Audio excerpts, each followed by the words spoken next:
Okay, I think. All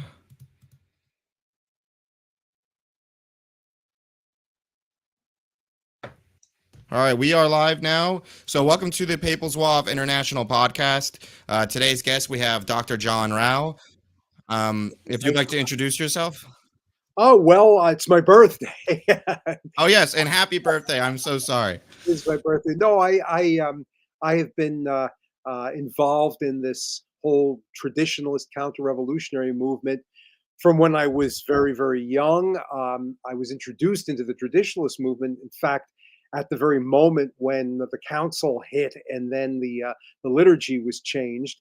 And I was introduced to it really through a professor of mine who was also my entry into my understanding of counter-revolutionary ideas as well as an undergraduate in 1969, 1970, and through also this organization called the Roman Forum, which was founded by Professor Dietrich von Hildebrand in 1968, and which I've been in charge of since 1991.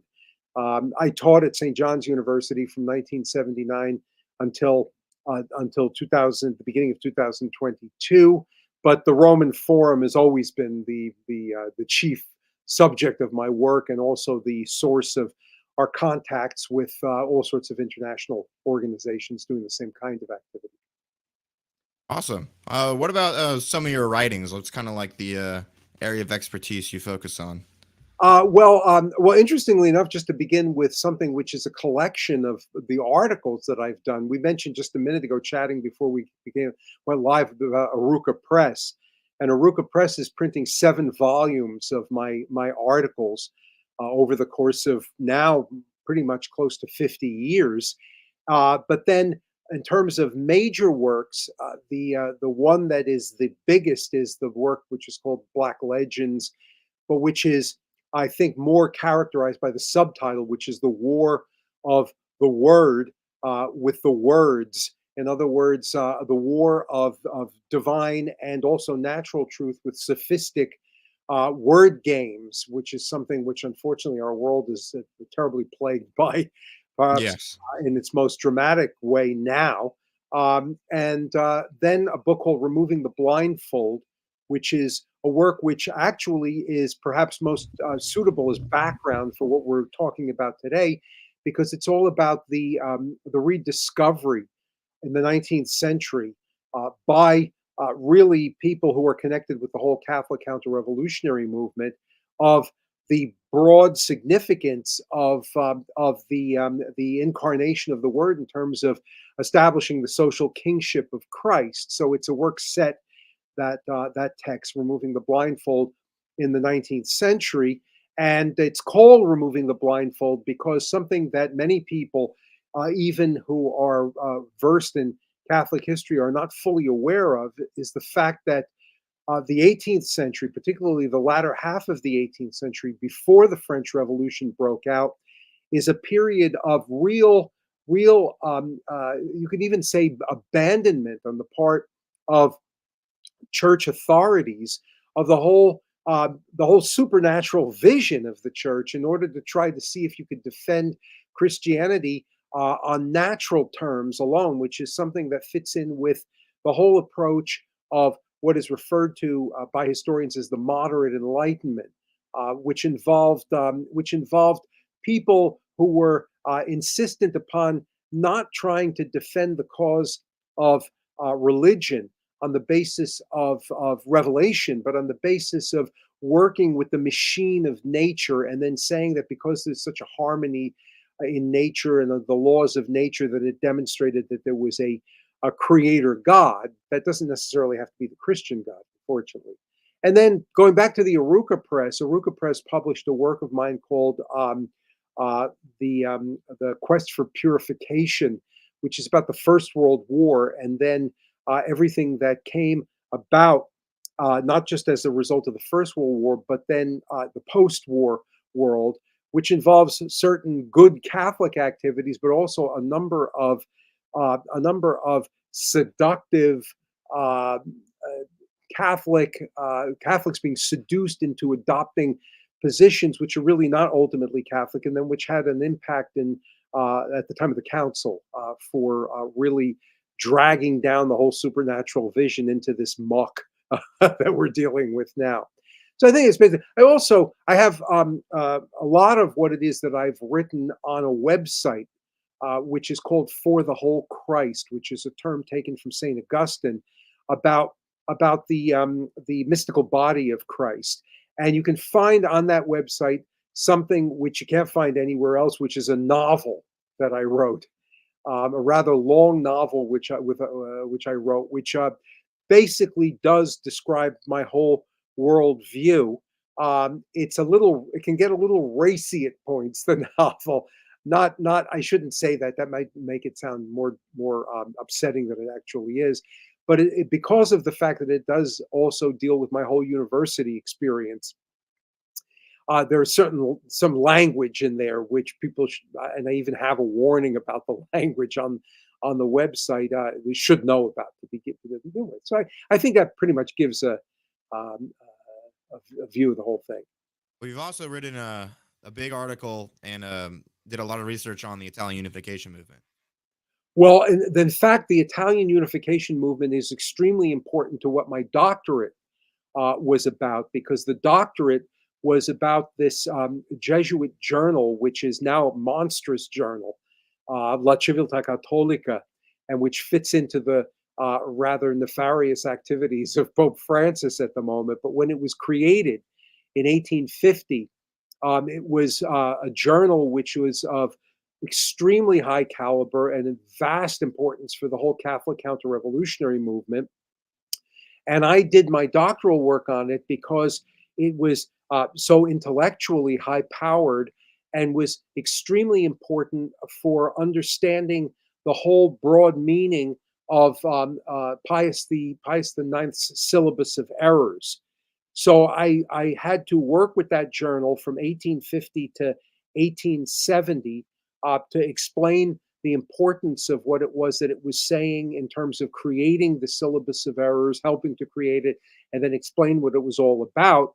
But the journal itself and the syllabus of errors are something that's there with the entire Italian unification movement in the background. And unfortunately, people who try to limit the significance of the syllabus of errors and what it meant for the future of the whole Catholic social movement, what they do is they try to reduce it to being something that's nothing more than a political response to the Italian Risorgimento, and it's much more than that. One thing, if you allow me to take a little bit more time with regard to it, that's interesting, is that the syllabus of errors and La Civiltà Cattolica as something that played a role in it are just very, very superficially attacked by many people, and attacked in this way to try to reduce the significance of what it was that they were saying to just a kind of a political game. And when I did my work on the Civiltà, the issues of this journal are massive, so that each year's contribution was something like, I would say, about 800 pages. So I had to look through 800 pages of this over the course of 20 years. So we're talking about 16,000 pages. And I was doing this at Oxford, and Oxford got each copy of the Civiltà from the moment that it was produced, so that the first issue was in the beginning of 1850, and Oxford got it in 1850. And I was doing my work on this between 1973 and 1978. And so I had to go through every one of these issues, and I had to go through each of these issues with a knife, because no one had ever looked at a single page of any one of these, even though it had been there from 1850 onwards. So each page That helped this journal that kind of caused the necessity of the syllabus, or kind of that into action. Yes. And I had to cut open each page. So even though there were many attacks upon the syllabus that came out of Oxford itself, no one had ever read the Civiltà. No one had even bothered to read it. And so that was instructive. Thankfully, I had a supervisor who was a man. I had a supervisor who was a Catholic historian, but I had an aide who I used to consult regularly, who also then sat on my doctoral board afterwards. A man, his name is Dennis Mack Smith, who is a secular historian of Italian history with his specialty in the 19th century. And his works, which were extremely, extremely good, extremely valuable, and which helped to illustrate the fraudulent character of the entire Italian Risorgimento movement.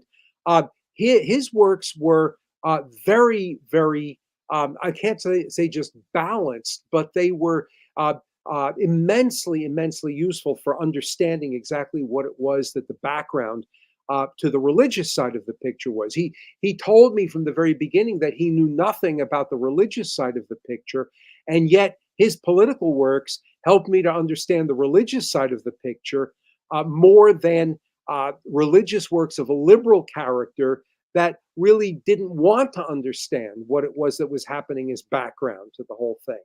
In fact, I tell people this all of the time. The work, the historical works that have been done, particularly works since the well, I'd say through the entire 20th century, but since the end of the Second World War, secular historical works are are much more balanced and much more useful than a lot of works that purport to be religious works that are often biased in character. This is not the case in the 19th century, but it is the case in the 20th century, especially since the work done by historians like Herbert Butterfield with his groundbreaking work in 1930 called The Whig Interpretation of History, who illustrated just how much historians up until the beginning of the 20th century had a bias built into their work that prevented them from really doing the research that was necessary to uncover what was really Italians took over, or should I say the Piedmontese took over, because that's yeah. Piedmontese unified Italy. They suppressed the language of the people, Oh yes. places they took, and they because a lot of people don't understand is that the Italian they speak today, each each region didn't have just a dialect; it was a truly unique language. It was similar, but it was unique, and they actually suppressed the history. They wrote the history book, so you can imagine kind of how unified Italy was portrayed from the moment that Rome fell in 1870 and onward. And a lot of the say true history was taught in silence or silently in seminaries, for example. Well, I mean, the history that Italians are taught at schools now is still very much this fraudulent history, which doesn't yield the reality. There are a couple. There are people who have done serious work among Italians more recently. There's a woman whose name is Pellicciari, who has got a book which is or several books which are very good in uncovering the fact that the Risorgimento was a kind of religious war against the Catholic Church. And then a good friend of mine, whose name is Massimo Viglione, has written a number of works in Italian. I don't think any of them have ever been translated into English, but they're excellent works about the fraudulent character of the whole movement. And he himself, Massimo, is extremely important now in battling against all of this globalist madness that has so badly affected Italy as well as the rest of Europe. The one who's worked on the books about the different soldiers, or am I getting a mix up with somebody? No, he's worked on revolts against Napoleon and against That's the those ending. who were cooperating with them, especially in the Northwest as well. The term has slipped my mind. The name, because there's a specific name for those people who revolted. The San Fidesti. Yeah. I don't know if he's written about them, but there are others who have. But he's written a lot about what it was that was done in terms of revolting against revolutionary movements that took temporary control of things. And there's a lot of others in Italy too that have done good work here. But Massimo is, I think, the best. He's the best. It's important for us to talk about it because there's not a big opportunity in English to learn about these things. So, Well, one other thing, I mean, I don't know whether most people know, but I live in Manhattan, in Greenwich Village, down the street from where my grandparents moved just before the First World War. And a lot of people don't know that the massive movement of Southern Italians to not just the United States, but also to South America is a direct result of the Risorgimento because of the fact that it was a conquest of southern Italy by northern Italy, and the policies of the government from Piedmont that took over the Kingdom of Sardinia were policies that were totally hostile to the best interests of the people of southern Italy, who then in effect voted with their feet by migrating in large numbers in the millions. So I'm here as a direct result of the Risorgimento myself. on my mother's side, it's the same thing. My family moved southern Italy as well. Right, right. So it's I don't know about how it was in your family, but it seems like they kept that. Did they teach you throughout the different generations about like what the North did to y'all, or because that was not kept in my family at all? Oh, no, no, because I had close contact with family in southern Italy, particularly the Naples side of the family. I'm half Sicilian and half Neapolitan, but the dislike of the North is general. And then of course many of the Southerners, for work purposes, had to migrate to the North, and were treated quite badly in the period when they migrated, particularly after the Second World War. We're referred to by the Northerners as the Terroni, the people who just sort of, or Zappateri, the people who just hoe at the ground. And even the place where I have this program, you might be familiar with the fact that the Roman Forum runs this program in northern Italy every year on Lake Garda. And we've been doing it for 30 years now, 31 years now. And there are migrants from southern Italy that are there, and they're not treated badly now, but they still maintain that sense of there having been a conquest, and it was a conquest. Now, something that's very interesting is that a lot of the Kingdom of Two Sicilies first got conquered in 1860. So we were talking about immigration Right. a decade. But immediately after, a lot of those who were loyal to servant of God, Francis II, um, a lot of them stayed and fought in kind of like a guerrilla war. But Right. some did immigrate to America immediately.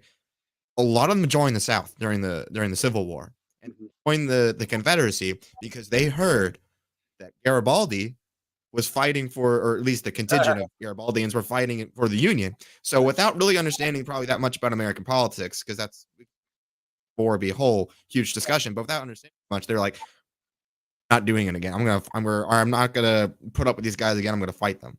And then care too much about which side was what. But I always found that like really interesting. I No, actually learned one. no, I mean, the revolt after the conquest was very serious. I mean, the population, when it realized exactly what this conquest meant, did react, and there was a much more serious resistance after the conquest than during the actual short period of the conquest. I mean, to give you one example of the sort of thing that happened in Naples, where the population underneath the tyrannical monarchical governments, which was another one of the fraudulent arguments, the population in Naples always had free access to the sea.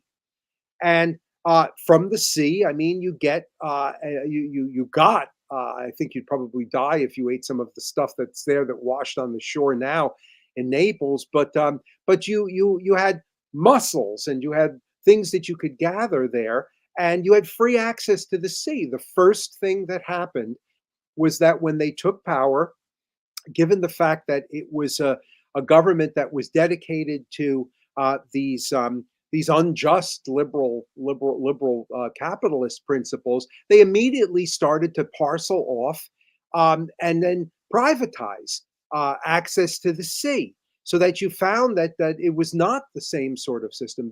The church's charitable activities were crushed, and all of this was something which was a shock to people. There are actually a couple of decent films that have been made that portray quite accurately Italian films. I wish the names of some of them could come readily to my mind. The brutality of the repression of the popular revolts against the new government, because as I'm sure you know, the new government referred to everybody who revolted as brigands. They were nothing but brigands. And the Just same like thing they did with the Vendeans. yeah, and with the Zouaves, they called the Zouaves brigands as well. So yeah, no, it was really, really, really horrible, really horrible. Yeah. So just to wrap up this and move on to our next part, uh, a decent book by Luis Mendola called "The Kingdom of Two Sicilies." Right. There's a lot of information we can find. Uh-huh. And he's the one that I try to use the teach the history from the history books, and then they would put the history down, and then they would say. So to get into, we've already been talking about a little bit of the actual history now, but maybe we can define some terms. So I titled this podcast "The Papal Zouaves and the Counter-Revolution." Right. So maybe you could describe the Counter-Revolution paragraphs. Yeah. I mean, I think probably it's probably important to start off knowing that the terms right and left are terms that come from the early stages of the French Revolution, and it's interesting because of the fact that they don't really even at that point reflect accurately, when you use the term right, a true counter-revolutionary position, because the term right was utilized at the National Assembly to indicate a group of people who did not want the revolution to go any further. National Assembly. We're talking about In France. France, in France. And as a result of that, they weren't really people who reflect what we call counter-revolutionary thinking seriously at that point. They were more what those of us who are counter-revolutionaries would refer to as conservatives than anything else. They were people who were happy with aspects of the revolution, but just didn't want to go any further.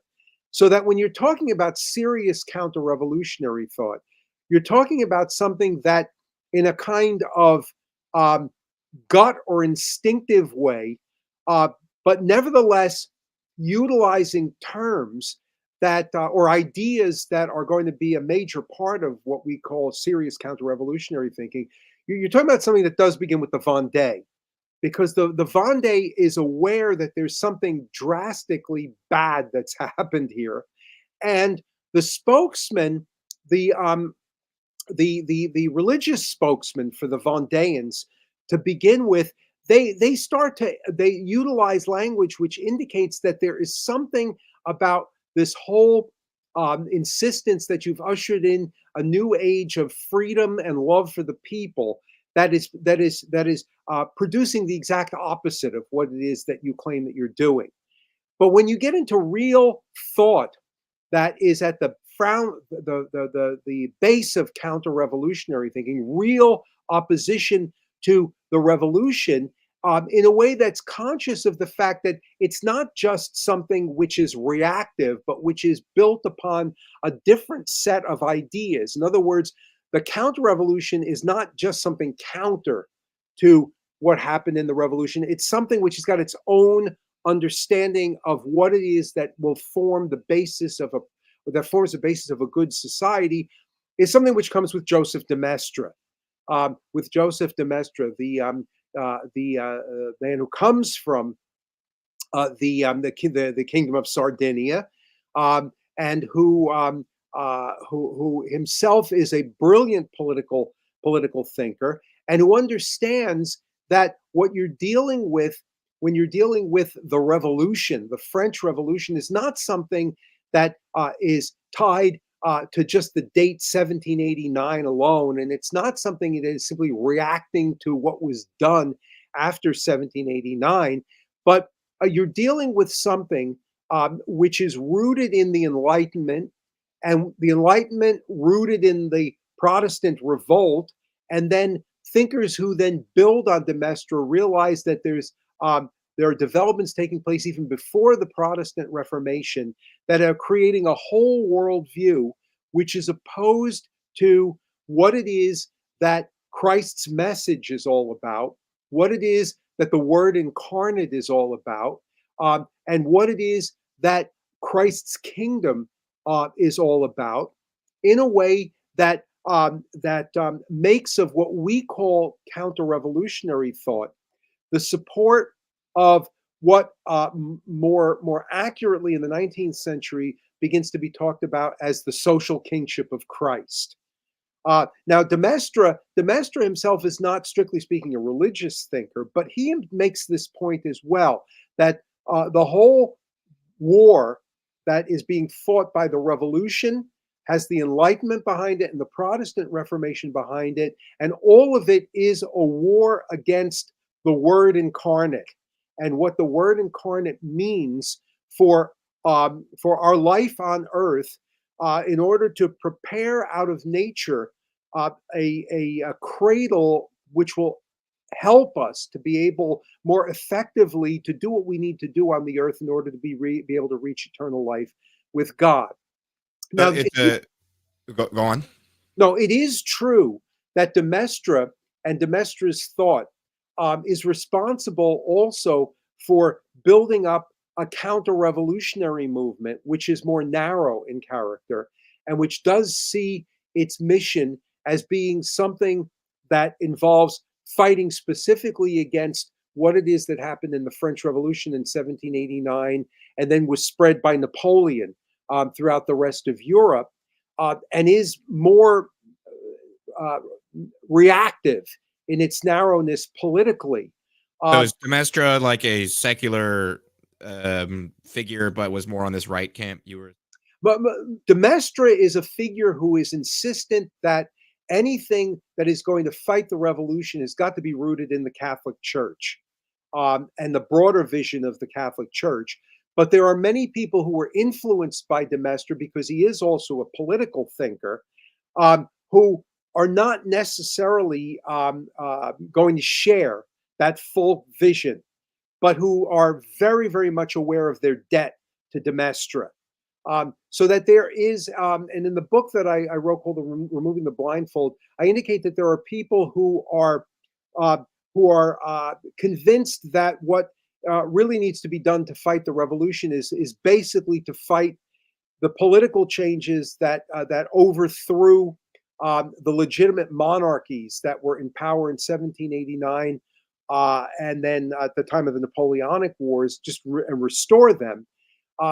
And they seem to think that will be enough to deal with the revolutionary problem, but that's never been what de Maistre was all about, and the Catholic following of de Maistre. So that when we talk about counter-revolutionary thought following from de Maistre, we talk about something which has got much deeper roots and goes much more beyond just simple political systems involved with a given particular dynasty or a given family. It's much more deep than that. Be a true counter-revolutionary, you Yes. have to be Catholic. You have to be Catholic. I would argue that you have to be Catholic, although we have fellow travelers. We have fellow travelers that ought not, whose strivings ought not to be dismissed. But nevertheless, I think cannot really do what it is that they need to do unless they find the fullness of the Catholic incarnational vision. I love Dr. Plinio in his book Revolution, CounterRevolution. I love the description of people like that, false right. Right. There's aspects that are good, Right. and like commendable or admirable. You mentioned Napoleon Yeah. Yeah. stuff Yeah. or okay stuff, cool stuff. But ultimately, at the end of the day, like we want the social kingship of Christ, and that can only be established through a true, authentic. But with that Catholic expression, we talked about the Vendée. So um, they're just one of the few, or I should say, many militant Catholic counter-revolutionary responses to revolution, big picture, not just the revolution of the whole, the 18th, 19th. Maybe you could talk a bit about maybe some of those militant. So sorry, the sound went out for a moment, and I didn't hear the last thing you said. Okay, maybe you could tell us a little about like those in the Vendée or other like militant movements that were counter-revolutionary in response. Yeah. The First of all, again, let me just start by noting that the movements of the Vendée and then others that took place at in the period of the Napoleonic Wars, they can't be faulted for not understanding everything that needed to be done because they're the pioneers in this whole thing. It's to take a kind of wild analogy. Uh, Origin back in the 200s is basically the founder of Christian theology, and he's loaded with errors and problems. But you can't fault him for it because he's the founder of it, and it's got to be the people who come later to be able to refine the whole thing. What the people in the Vendée um, were aware of was that everything that they took for granted and held dear was being trampled upon, and in a way that they simply could not grasp, could be good in any fashion. Now, it is true that in the western part of France, that the relationship with, let's say, for example, the nobility was much closer. The whole area was a poorer region. There wasn't much in the way of the nobility that had abandoned the land. They were there on the spot, and so the relationship was close with them. So it wasn't as though you had big property holders who had political ambitions and who had gone off to live in Versailles in order to pursue them, or had perhaps married into or attempted to marry into money. Whatever, it was a closer relationship there. So it wasn't shaken in any way that it might have been in other parts of France, but it was a very practicing part of the country in terms of religion. It wasn't, as far as I know, troubled by a lot of the disputes that very much split the church in certain parts of France between the Jansenists and Jesuits, and that's very important for understanding what it is that happened leading up to the French Revolution, because the whole battle of Jansenists against Jesuits and Jansenist allies who hated the Jesuits for other reasons is something which is very significant in the secularization of France beforehand. So that it wasn't disturbed in that same way. So that they had a kind of solid political and social and religious life, and they were used to being able to deal with their affairs on a local level, and they were used to also not being treated as cannon fodder for uh, for wars that had nothing that they could picture having anything to do with the way of life that they were familiar with as Frenchmen in the Vendée. And all of a sudden, what ends up happening is that they find that the church that they're operating with is being tampered with. That their priests are being asked to take oaths that they're not willing to take, and then they're being stripped of their priests as a result of it. Uh, they find once again that their king is being taken away from them, and they find that they are being thrust into a war, a war which is an ideological war, in order to defend and also to expand into the rest of Europe the very things that they consider to be crushing them, and that they are being called upon to provide men in order to go fight for what it is that they consider to be, um, uh, well, more and more diabolical in character. And the thing that was the straw that broke the camel's back is the conscription, that you're going off to fight for this. And this is just monstrous. And as a result of it, what they do is they say, we're going to fight for what it is that is our way of life, and in the area in which we have our roots. Now, when I said that you can't fault them for not understanding everything that's at stake here, this, of course, has been one of the major criticisms of the whole Vendéan movement, that they were very effective in terms of dealing to begin with the efforts to destroy them, but they couldn't understand the fact that this was a battle that was going to need to take place in an area outside of their own little region there. But that's again understandable. It's like the ancient Greek city-states not being really willing to go beyond their generally speaking, Athens was, of course, but not being willing to go beyond their limited areas, because that's what they were dedicated to. But Now, they early understood. on, there was a lot of they won a lot, especially early Oh yeah, on. Yeah, yeah. and one of the ones that I always remember clearly, am I saying that correctly? Sorry. The Nantes, the name of the town, Nantes, France. Oh, not. Yeah, yeah. Nantes. Okay, so when they were victorious at the first battle of Nantes, they actually had a clear path to Paris, and Napoleon actually commented That. later on. He said, "If you know doing," and they Yeah, kept right to Paris, they could have ended the whole thing. yeah. They The could have thing they is, could have stopped everybody.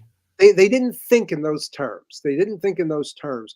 And then the other thing is, of course, that the radicals who had taken power by August of 1792, and then were the ones responsible for the whole of the period of the terror going down to 1794.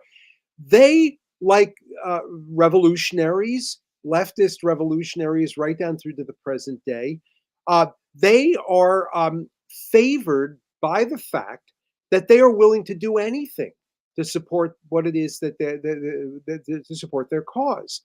I mean, the argument that all you need is to have a fair fight between good and evil, and for the good to win, is ridiculous, because of the fact that the evil use not only the methods of the good, but also all the methods of the evil as well.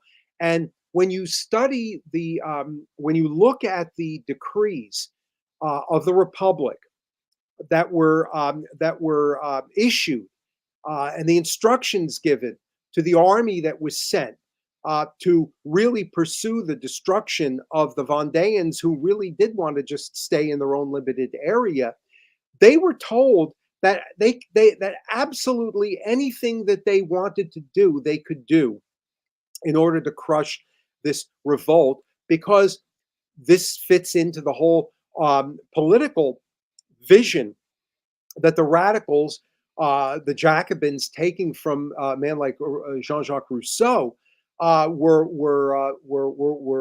willing to put into practice. Anyone who fights against the revolutionary ideas, given that the revolutionary ideas, using this Rousseauian philosophy, are the ideas that the people are in favor of, anyone who fights against them are not human beings. They're not people any longer, uh, because they have defined themselves as being the ones who understand what the people are really in favor of. And if there are people who are against them, even if it's 99% of the population at a given moment, are simply people who have not really been taught what it really means to be a human being. And if they continue to be opponents of theirs, they're not human beings at all. They're enemies of the people. And as a result of that, they can be wiped out. So if you ever travel to the region of the Vendée and you see what it is that these the Vendéans considered them devils after a while did, you see that that they just massacred everyone. And when you go to a church, get one church after the other in the region, you'll see that it had been the custom in the church to carve into the walls of the church the names of those who died in a given year. And you'll see one person in 1781, nine, and one in 90, or two in 91, and a few in 92. Then you get to the massacre years, and you have 400 or 500. And what they would do is they would start to kill off everyone by starting with the babies in the womb. So that what they would do is they'd kill the pregnant women, and then they would move on, and they would kill everyone until they had the oldest person in the village who had seen slaughtered the whole future right in front of them. Right, that's the Vendée. I'm sorry, it took a long time talking about that. Yeah, Then that's important. they have these uprisings then that I mentioned. My friend Massimo Viglione writes about in Italy, when the Republican armies underneath Napoleon, again later on, and then once more, still further after the first defeat there are these revolts against the French troops that come in the late 1790s, late 1790s. Once the population understands what they're really all about. In the area where I have my summer school on Lake Garda, there's the town of Salò, which had been underneath the Venetian Republic. It had been the farthest most extent of the Venetian Republic, and the French revolutionary troops came in took over, and they set up a headquarters there. And when the local population realized what they were all about, the people in the mountains came down and slaughtered the French garrison that was there from a little town. Or brigands. Yeah, more brigands. Yeah, and then you mentioned the Sanfedisti. You mentioned these, people. There's when the revolution gets down to the Kingdom of the Two Sicilies, to the Neapolitan part of it, there is a revolt of the population to deal with it. There's a wonderful song that I have the words to, that is a parody of the one of the French revolutionary songs, and they sing, they change the verses, and they're all about what evils these people have done in the name of freedom, and now finally the real people are going to take their vengeance on them. So you've got that. Then you've got in the Tyrol. Oh, wait, hold on, before we move on. I'm sorry, we can't go No, move on without talking about Cardinal Rufo. oh yeah, well he's the one connected with the revolt in Naples. So I mean it's I mean that whole story is wonderful. I wish I had these words right here in front of me, because I'm trying to remember the suono di campagna viva lu popolo basso. The low Yeah. I could put it in the chat for everyone to look. Yeah. Ex Cathedra. It's I don't know if you heard of them. They have a lot of these kind of revolutionary Catholic songs. Yeah. They did that. L'insorgente, I think, is the term for the whole group of them that are there in Italy. But no, it's a wonderful story. And then also the Roman population. Their first encounters with the revolutionaries is just horrified by all of this. And then moving up again, the Tyroleans. the Tyroleans with what is his name, Hofer, there. I mean, fantastic stories of the realization of what it is that this language of freedom actually means in practice, and it's this that's going to um, it's there. It's there as a as a memory to feed what develops with the counter revolution. But there's going to be all sorts of intervening developments, which are going to then require a deeper development, and then utilization of these earlier um, revolts in order to be able to build into an understanding of what it is that needs to be done on a broader level to fight the revolution. One thing coming from the Vendée, of course, which is hugely important for the whole counter-revolutionary movement from that point forward, is the Sacred Heart. I mean, the Sacred Heart devotion had been something which, as you know, the Jesuits were very, very much involved with developing. And as a result of the Jesuits being involved in developing it, the Jansenists hated this whole cult of the Sacred Heart. But the Sacred Heart and the Vendean development of it was something that in the 19th century, studied theologically, was going to be, and still is, very, very important to the whole Catholic counter-revolutionary argument. In fact, Dietrich von Hildebrand has got a wonderful work on the Sacred Heart, explaining why, the whole cult of the Sacred Heart is something which is important for understanding what the social kingship of Christ is all about. Because in the same way that the human heart of the human nature of Christ is something which is made sacred by being linked together with not just the divine nature of Christ, but in the person of Christ, in the second person of the Blessed Trinity. In the same way that the human heart and the human nature becomes a sacred heart, all of us and everything that we do and everything that we utilize here on the earth, by being adopted sons of God, by entering into the mystical body of Christ, is sacralized, so that all of our, not just our not just marriage, for example, as an activity of a man and a woman then creating a family, but all of our activities, everything that we do with work and with politics and economics, it's all because of the mystical body of Christ raised up and sacralized, and that sacral element, which points us to which indicates our final goal, is something that's central to and at the pinnacle of what it is that we have to take into consideration to guide how we act.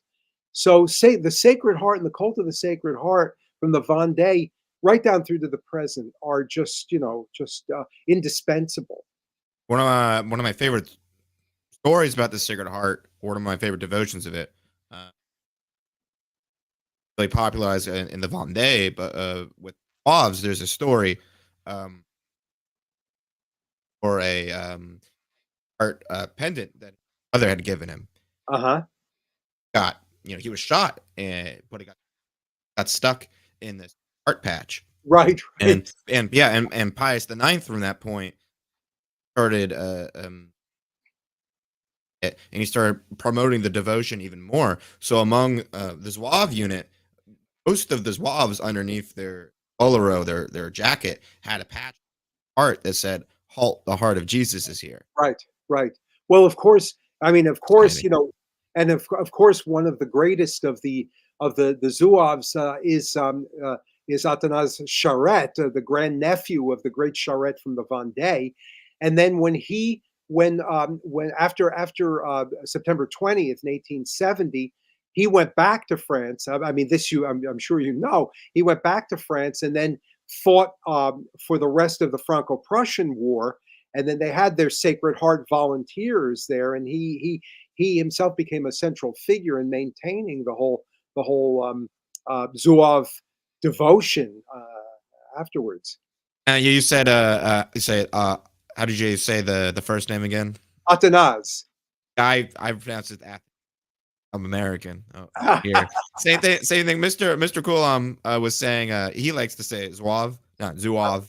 And Uh-huh. I follow that tradition, but it doesn't look good for me if I not pronouncing these names correct. Don't worry about it. Don't worry about it. But so we have this militant response to the revolution. Right. Vendeans rising up. Italy, we even have cardinals leading peasant armies of Right. Cardinal Ruffo. Now, how did that? After the fall of Napoleon, the revolution still continued. So, what did the revolution's progress in Italy look like, and how did the Zouaves come into the picture, and what was their response? Well, I mean, again, remember that I mentioned at the start of this that there had been an awful lot of secularization before the revolution actually began. And a lot of that had taken place in Italy too. There had been all sorts of attacks on the church in the territories of the territory of the Kingdom of the Two Sicilies before the revolution, and then in Habsburg-controlled territories in Tuscany, and then in Lombardy. Then the revolution came, and then there was a backing away on the part of the restored monarchies from these assaults on the church that they had been involved in before the revolution. But there was a layer of the Italian population that was eager to continue with the work of secularization. And Napoleon had created a kingdom of Italy that he was the king of as part of his empire in the northern part of Italy. And he had encouraged a cooperation from segments of the Italian population that had been either broken with the church, or at least were saw advantages to cooperating with certain revolutionary changes, particularly among the money people, the bourgeoisie, who were given a lot of benefits by the revolution and then by the Napoleonic Law Code, and wanted those to be maintained, and saw they were not being maintained after the Restoration in 1814, 1815. So you had a kind of fifth column there that was ready to deal with continuing revolutionary changes. And some of these were radical, and the radical ones were the ones who were galvanized by people like the so-called Carbonari, but then also by Giuseppe Mazzini. Mazzini is one of the great revolutionary democratic thinkers, and his democratic nationalism, which would take a good deal of time to go into. His democratic nationalism is something which sees he's a deist, Mazzini. He believes there is a creator God, but the creator God has created human beings as being part of distinct national groups, and as people as part of these national groups. And as a result, to do God's will, what you have to do is you have to create unified democratic national states.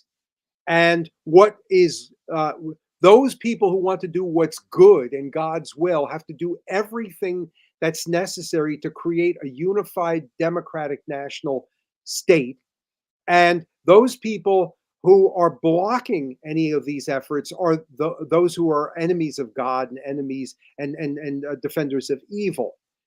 Then you have people who just simply saw certain advantages to making changes that would not be in line with what, as the 19th century moves along, Catholic thinkers were defining as Catholic social thought, or the social kingship of Christ. And these are more moderate people, and these are people who form liberal movements that want to make certain moderate revolutionary changes, and who try to see if what they could do is they could get existing political leaders to work with them to make these changes. Now, what ended up happening is that in 1848, first in 1830, but then in 1848, you get revolutionary movements breaking out again all over Europe, and the first of them actually starts in Italy, in Sicily in 1848. And what you get is a progression. It's a complicated story here around all of Europe, but you get liberal moderate forces that want to get existing authorities to cooperate with them, uh, who find very quickly that things fall into the hands of more radical groups who want more radical revolutionary changes. And then all across the peninsula, as in the rest of Europe, there's turmoil, difficulty. You find people like you find, as in the Papal States, the Pope trying to cooperate with liberals, having more radical revolutionary forces take over, fleeing, having in particular there Giuseppe Mazzini come down and create a Roman Republic. Now, what ended up happening is that all of this ends up getting, in effect, calmed down in different ways in Europe in 1848, 1849. And what happened that was peculiar in Italy was that the legitimist dynasty of the House of Savoy that was in charge of the Kingdom of Sardinia cooperated in this whole movement. And then when it was not successful, did not break with the movement entirely. It's the only force that did not break with it. And so what happened is that the House of Savoy and the Kingdom of Sardinia uh, allowed for there to be uh, a liberal monarchist constitution to be accepted, and worked with liberal forces to in effect try to maintain this idea of moderately ushering in certain changes. And the man who became very important in this whole regard as the guide of it, along with the underneath the king, Vittorio Emanuele the second, was the Count Cavour, who is a liberal, and he's not a Catholic. I mean, he's baptized, but he's not a Catholic. He's at best a deist. And what he tried to do was to wean away from the radicals, people that would cooperate, and point out to them that it was only by working with an existing monarchical force that you might be able to create something of an Italian nation. And he got recruits and created the Italian National Committee from former more radical forces. And his biggest coup was to wean away from Giuseppe Mazzini's right-hand military man, Giuseppe Garibaldi. All right, so they created this movement. And then what Cavour said was that if we were going to do anything to build an Italian nation, it's going to have to be out of this Kingdom of Sardinia foundation in the northwest of Italy. It's going to have to be working with an existing monarch, and we're going to have to get some big power support. So he got the Kingdom of Sardinia involved in the Crimean War on the side of England and France against Russia, not because the Kingdom of Sardinia had any interests in the area or any hostility to Russia, but as he said, he needed a good number of dead Sardinian soldiers in order to be able to get a seat at the peace table, and then introduce the Italian question onto the scene. Well, he didn't get enough dead soldiers, so it didn't work. But instead, what ended up happening was that an Italian nationalist of a more radical sort tried to assassinate the man who had taken power out of the 1848 revolution in France. That's Louis Napoleon, who becomes the Emperor Napoleon III, who was looked upon by the Catholics as being a great defender of theirs. And this man tried to assassinate Napoleon in the late 1850s, and he didn't. But Napoleon, who had a reputation earlier on of having been a democratic nationalist himself, decided that he had to do something to aid the nationalist cause in Italy. So he and Cavour in the Kingdom of Sardinia, what they do is they concoct a war against Austria, which had been given the charge of watching over the general peace in Italy after 1815. And there's a described in one of the books by Dennis Mack Smith. They describe how Napoleon III and Cavour gathered at a hunting lodge and crawled over a map of Europe in order to find a place where they could create a phony reason for a war. And the idea was then going to be they were going to drag Austria into a war against Sardinia and France. And then Sardinia and France would win. And the prize would be that the Austrian territories of Lombardy and the Veneto would be then given to Sardinia, and they could create a kingdom of Italy in the northern part of Italy.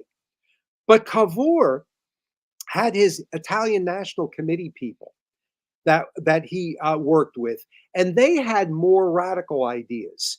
And as soon as this war, that was a totally manufactured war that Austria got hooked into fighting in 1859, soon as that war began, what happened is that the Italian National Committee people, they went into other areas of Italy, Parma, Piacenza, Tuscany, the Papal States area, and they fomented trouble.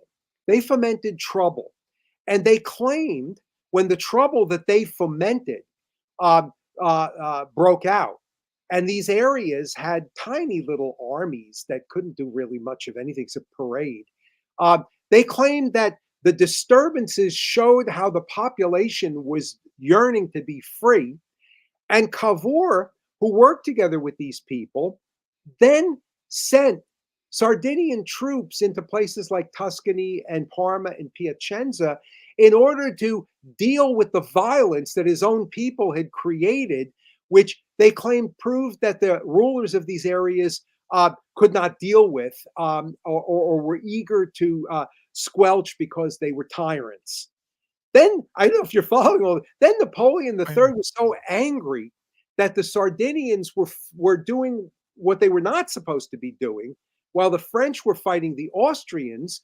So he cut a deal with the Austrians, told them to keep the Veneto, had them give Lombardy to France, and then he, from France, gave it to the Sardinians as a kind of prize, but through French hands to indicate that he was contemptuous of them. They weren't really upset though. They didn't get the Venetia. Yeah, but he then insisted that France get its part of the deal, and its part of the deal that nobody knew except Cavour. I don't think even the king knew what they had agreed to. Was that the area of the Kingdom of Sardinia, which was actually the homeland of the dynasty Savoy, which was on the what we would consider to be the French side of the Alps, that area was now to be given to France, because it was French speaking anyway, and the House of Savoy was French speaking to start with. Now that included Nice, and Nice was the home of Garibaldi. So Garibaldi discovers that his homeland is never going to be part of an Italian nation.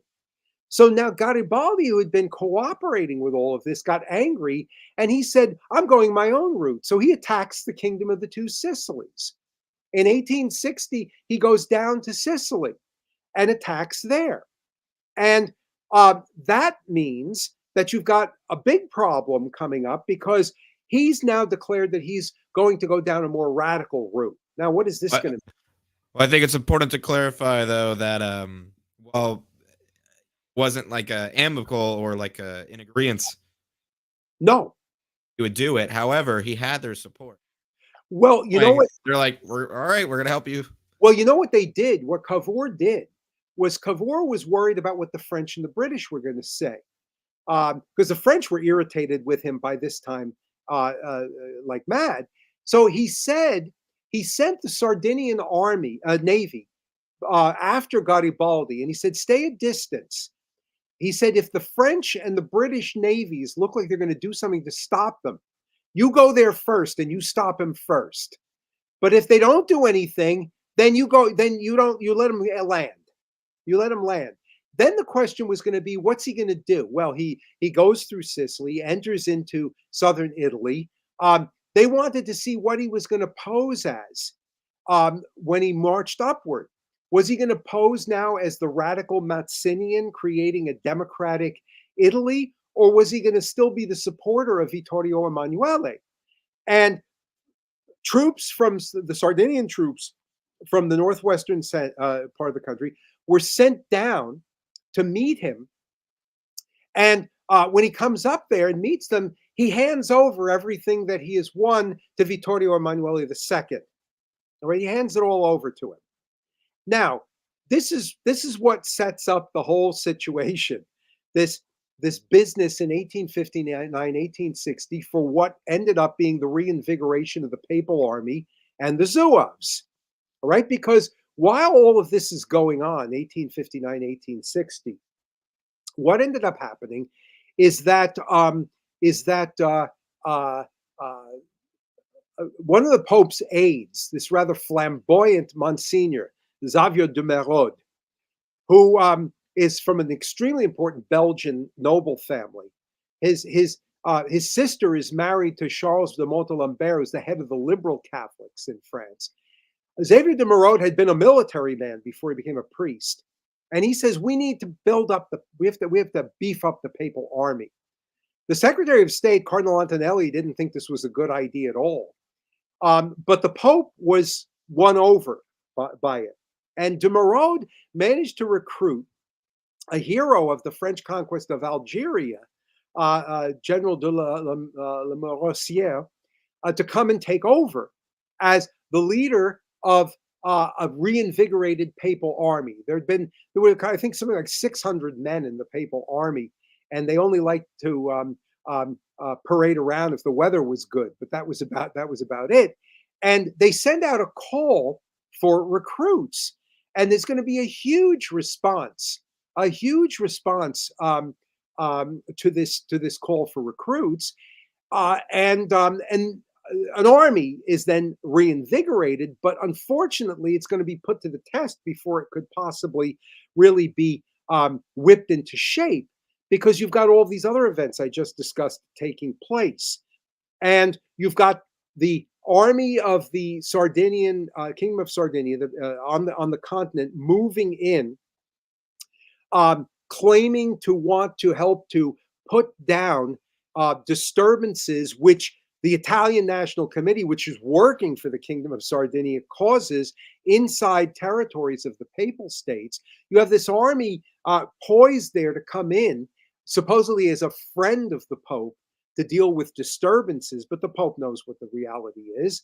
Then you've got Garibaldi moving up with the Sardinians to begin with, saying, well, we're going to have to come into your territories to prevent this democratic nationalist monster from coming in, who turns out to be friendly to the Sardinians anyway.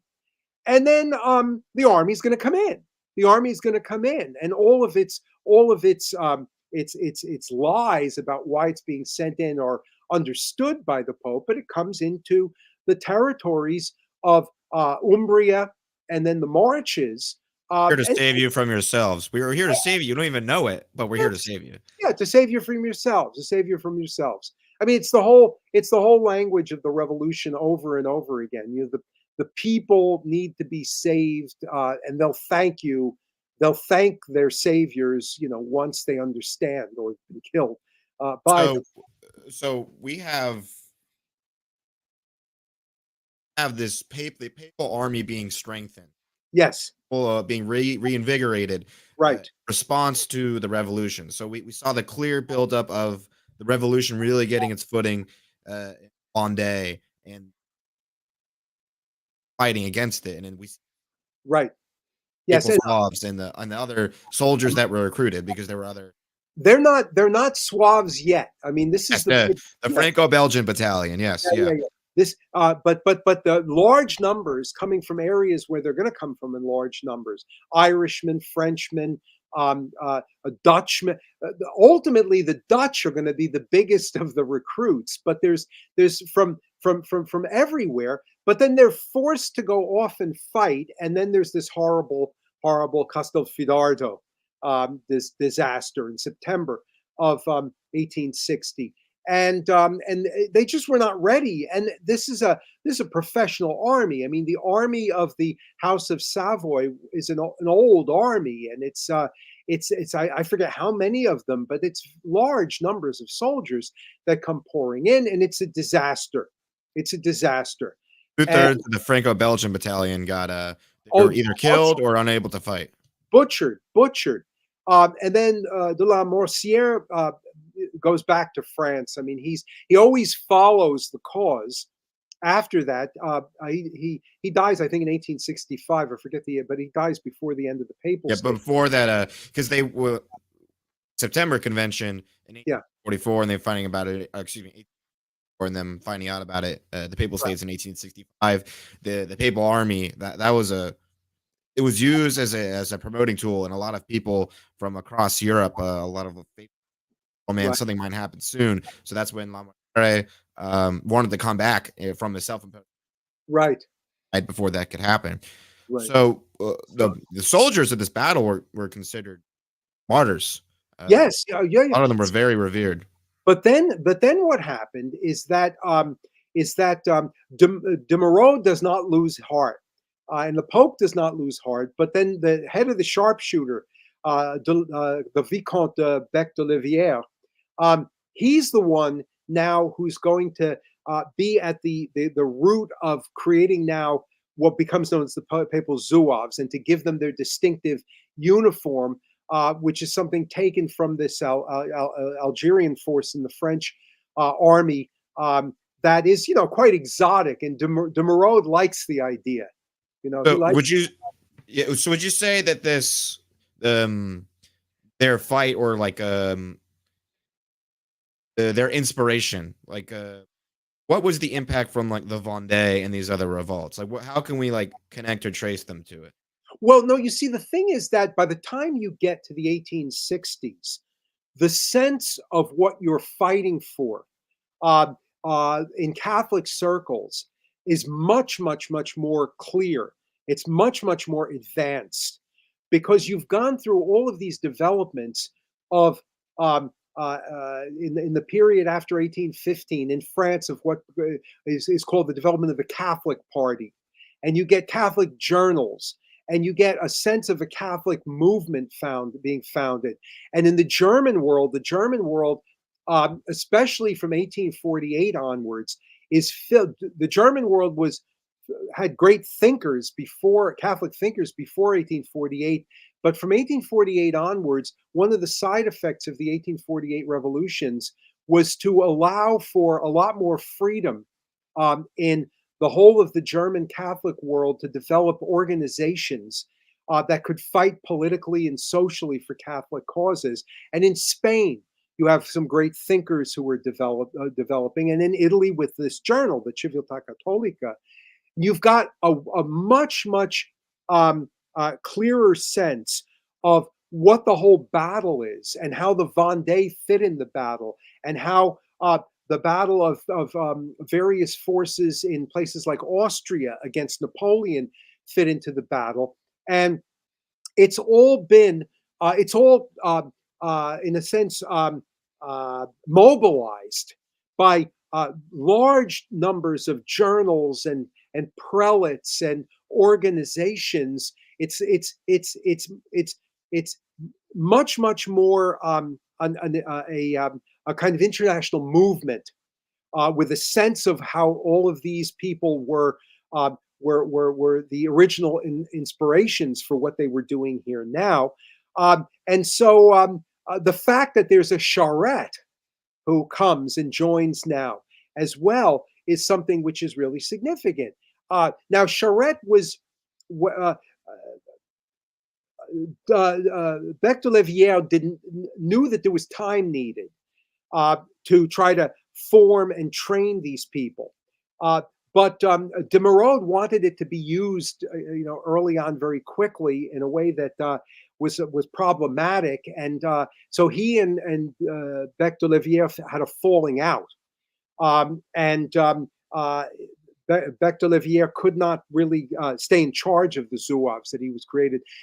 Charette was the man who looked like the obvious man who should be in charge, but they couldn't put Charette in charge, even though he had this Vendéan connection that everybody revered, because he did come from France, and they had to be worried about Napoleon III looking upon this as being what, strictly speaking, by the recruitment registers, indicated might be the case, that it was a center for a lot of legitimists who wanted a restoration of the old monarchy to be in the picture. So they put in charge a French Swiss from the army, a man named Alet, who's a good man too, is a good man as well. But Charette is one of the great inspirers of the whole There thing. was a lot of these legitimists then in the Oh, yeah. Papal Zouaves. But it's not just legitimists. Like I said, the recruits for the Zouaves, I think the largest number ultimately Yes, there was Dutch in the end, yeah. from the Dutch, because but the Dutch Catholic movement is extraordinary. And then ultimately, towards the end, large numbers of Canadians come into Yes, the yes. picture. With going to back to the beginning though, with some of the descendants of the Vendéans Oh were some yeah, of the first to fill the ranks, and before the even Franco-Belgian battalion was right. created. But just for Oh, everyone's to be aware, the Franco-Belgian battalion is the beginning of the Papal Zouaves. right, right. No, no, that's And the yeah, beginning. And then the after recruits, 1861, after the fall of right? the most of the papal state, Yeah, they were reorganized into the Papal Zouaves. But even before that, going back further, we have the Crusaders of Catholic, who right, were the descendants of um, Henry de Catholic. Is right. excuse me, not Henry de. What's his first name? I can't. No, I can't think of it. No, because there's 18. I Okay. think there's 18,000 recruits that come in with La Moricière. This a Yes. huge number that come in 1860. Hey, Uh, is it 18,000? I think it's 18,000 that They came. might be I think like 1800. Papal army in the No, no, whole thing was like 13. no. The initial number of recruits that came pouring in were large, large number. They had to Ultimately, send them back. yeah, yeah. Ultimately, with Oh, the Zouaves, I think that it's ultimately only about 3,000 at the height in 1870. It had fallen down to a small number, like by 1865, because they didn't have much to do for a number of yeah, years. there was a lot of garrison life.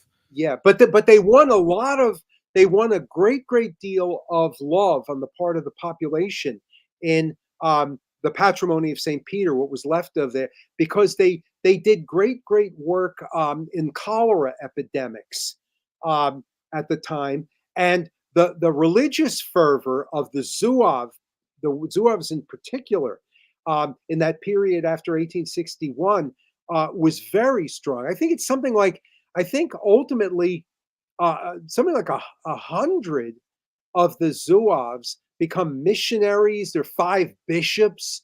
You mentioned before the Carlist. I think one of the brothers of the Pretender was one of the Carlist Pretender Oh was a yeah, Alfonso Carlos de Bourbon.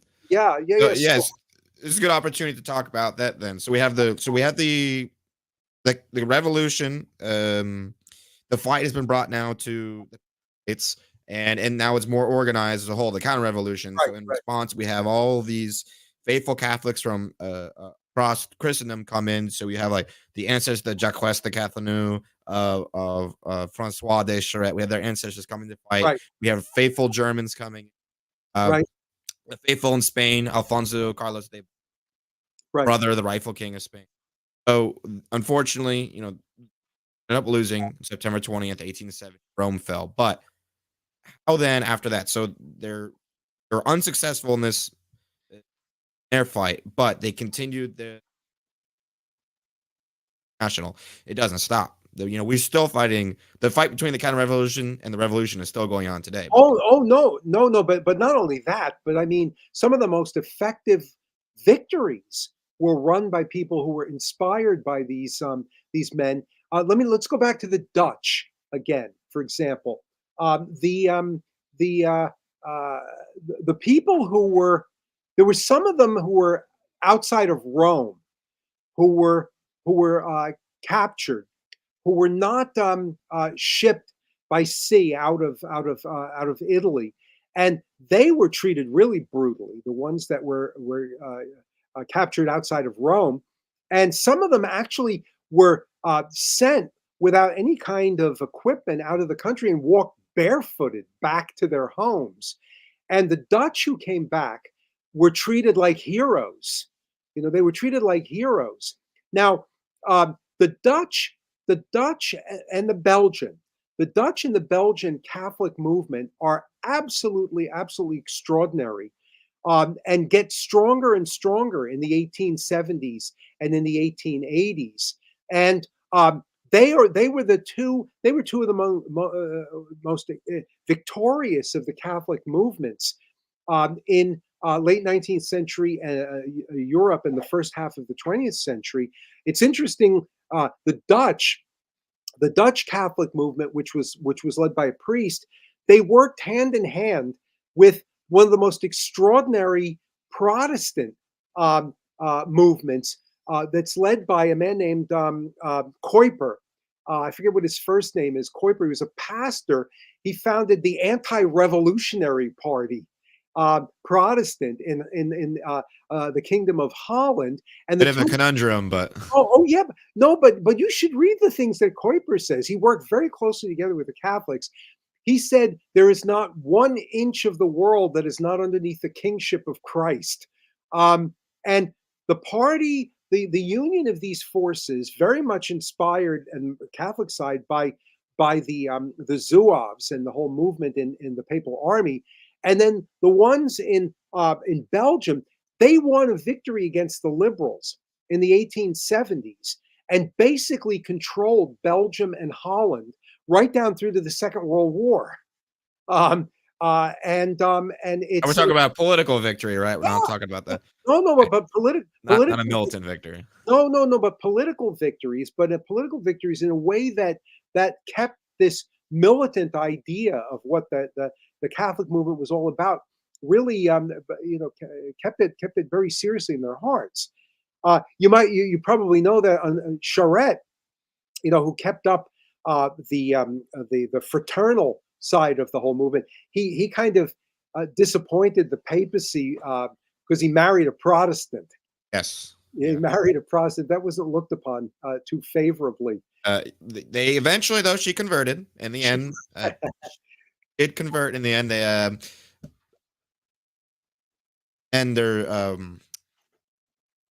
had a son, and Yeah, the son actually also married an American. yeah. Yeah, the son married an American, and it was the same. That American daughter, she was actually a descendant from I forget it. I only fighting bishop in the Confederacy. Yeah, that's right. From Yeah. him. So Ed and his wife actually drove both of them through Italy to Rome so that she could receive Right. Pope Leo XIII at the time. Right. That was really interesting. But I mean, of course, the whole of the story of the Zouaves and the Papal Army, going back to the Vendée, is something which was very much kept up by the movement of the Action Française in France from the late 19th century onwards. But it's at the center of all of the work that is so extraordinary in terms of mobilizing young traditionalists in the Chartres pilgrimage now. The whole of the Chartres pilgrimage is very much got the Sacred Heart, the Vendée, the Papal Zouaves, the Kingship of Christ at the heart of what it does. So that's one of the great things. I mean, I go there every year to the Chartres pilgrimage, and it's a big boost to see the enthusiasm of these French youth who have kept up the memory of what it is that their ancestors did. So we have this great response, and they've kept the ideology alive. They helped, went out and spread out throughout Christendom and elsewhere, and kept pushing it. Because you mentioned even like missionaries how there was one of the I forget in his moment, but he started there's the White Father. Their goal was to defend the Catholics in the Congo, and they were very Right, successful. right. One of the militant invasions of it, besides the French contingent continuing their fight in the Russian War, was the Carlists. Oh, of course. Yeah, yeah, Yeah, yeah. and there's not a lot of information about that. Well, We're running a little bit on. There should be. We're running a little bit on time. Maybe you could well, give the let audience a me little bit. let me just to give people a clue. The Carlist movement is not just something which is a historical movement that militantly tried to fight for power and then played a role in the Spanish Civil War of huge importance as well. But there is throughout the entire Hispanic world with journals, with university people, something I'm deeply involved with myself, with a great deal of influence in not just university activities and in other educational activities and in publishing, but in the legal world, a massive, massive organization whose nerve center is in Madrid and has as its real leader a man whose name is Miguel Ayuso. Miguel Ayuso is a professor at one of the universities in Madrid. He's a close friend of mine. I work with him. He comes to my program every year. And through a network of organizations, if people look up Verbo, if they look up Verbo on the internet or the Spiro Foundation, Speiro, they'll find all sorts of stuff about Carlism and its great intellectual activity. It's a hugely important force intellectually now. And live as live could be, huge connection through Mexico and all of South America, and also with tentacles that extend into the rest of the Catholic world, including again my own organization, the Roman Forum. By the way, I will have to go shortly, but let me just tell you an anecdote that's amusing here.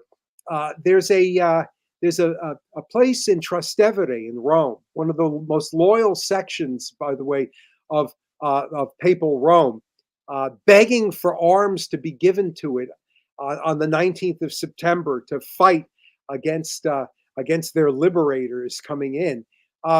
But they're very close there, and there's a restaurant there that I've always been very close to.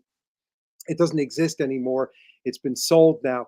But sometime in the beginning of this new century, I was there as usual before going to our program in Italy, and the owners of the restaurant asked me, since I speak French, if I would befriend this couple that had been robbed of everything in Rome, and had been given a place by them, an apartment by them to stay in.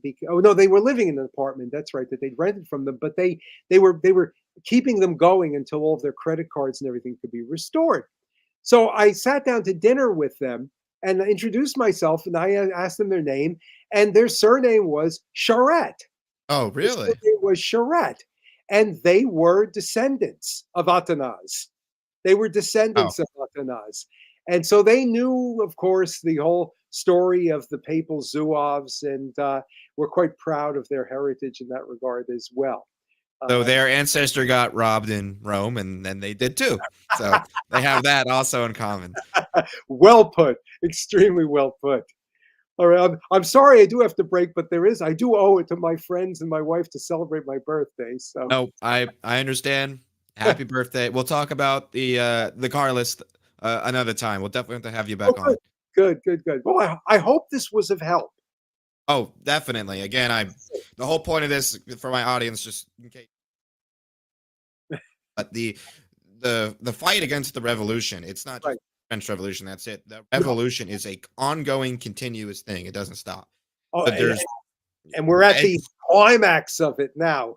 So yeah, it's gotten bad. So yeah, the Catholic response to that is the counter-revolution, yes, and that's not just within the confines of the French Revolution. It no, is the whole bang.